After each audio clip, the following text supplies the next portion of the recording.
আজকে কালী পুজো। সকলকে জানাই কালী পুজো আর শুভ দীপাবলির অনেক অনেক শুভেচ্ছা। আমরা এখন রেডি হচ্ছি কালী পুজো দেখতে যাব বলে।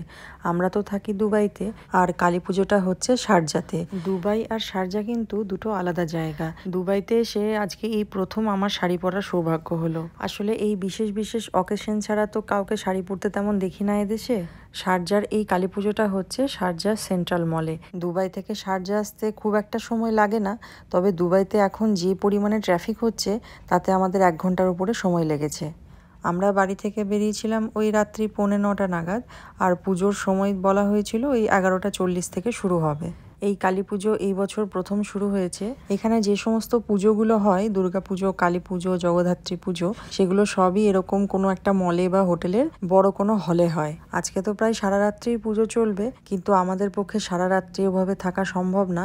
যদিও স্পন্দনের স্কুলে ছুটি চলছে দিওয়ালি উপলক্ষে, কিন্তু হাজব্যান্ডের অফিসে কোনো ছুটি নেই, তাই পরের দিনে ওর অফিস আছে। এই দেখুন, ঢুকেই বড় বড় করে বাংলায় লেখা শুভ দীপাবলি, কালী পুজো, এই সব লেখা দেখে কি যে ভালো লাগছে। বিদেশে বসে যে কালী ঠাকুরের মুখ দেখতে পাবো আমরা সত্যিই ভাবিনি। তবে এদেশের অনেক পুজোতেই কিন্তু এন্ট্রি ফিজ থাকে, কিন্তু এই পুজোতে কোনো রকম এন্ট্রি ফিজ নেই, সবার জন্যই অবারিত দ্বার। এমনকি পুজোর পর এখানে ভোগ খাওয়ানোও হয়। আমাদের দেশে কালী পুজোয় যেরকম প্যান্ডেল করা হয় বা যেরকমভাবে সাজানো হয়, এই জায়গাটা দেখে মনে হচ্ছে একদম যেন আমি আমার দেশেই আছি। এখানে যে কালী পুজো হবে সেটা আমরা জেনেছিলাম ফেসবুকে এনাদের একটা পোস্ট দেখে। দুবাই, শারজার মতন আর একটা অন্য এমিরেটস আজমান বলে, সেখানেও কিন্তু আর একটা কালী পুজো হচ্ছে, কিন্তু আজমানটাও অনেকটা দূর, সেই জন্য আমরা এই শারজাতেই এসেছি। হলটা তো বিশাল বড়, প্রচুর বসার জায়গা, তার সঙ্গে একদিকে নাচ গানের অনুষ্ঠান চলছে আর এইদিকে রয়েছে ঠাকুর। এখানে একজনের সঙ্গে কথা হলো, উনি বললেন ঠাকুরের মূর্তিটা কিন্তু এসেছে কলকাতার থেকেই।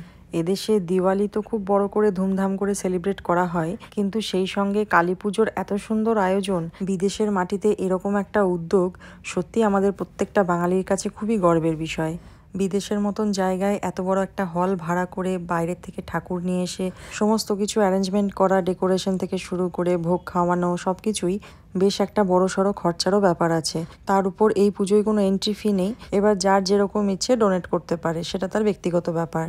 এদিকে সব ফল কাটা চলছে, পুজোর আরও সব জোগাড় যা যা লাগে সেই সমস্ত হচ্ছে। পুজো এখনও শুরু হতে অনেকক্ষণই বাকি, তাই মাঝখানে বেশ কিছু অনুষ্ঠান চলছে, গান, নাচ, এইসবের। এই স্টেজটাও সবার জন্যই। ওনারা বারবার অ্যানাউন্স করছেন যে যে যা জানেন নাচ গান আমাদের কাছে এসে নাম বলুন, আমরা আপনাদেরকে সুযোগ করে দেব।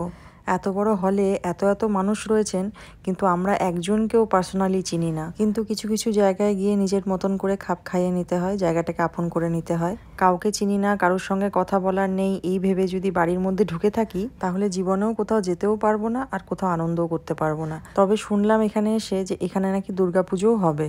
চারিদিকে পুজোর আয়োজন দেখে, লোকজন দেখে খুব মনে হচ্ছিল, জানেন তো, এখানে সারা রাত থেকে পুজোটা বসে বসে দেখি।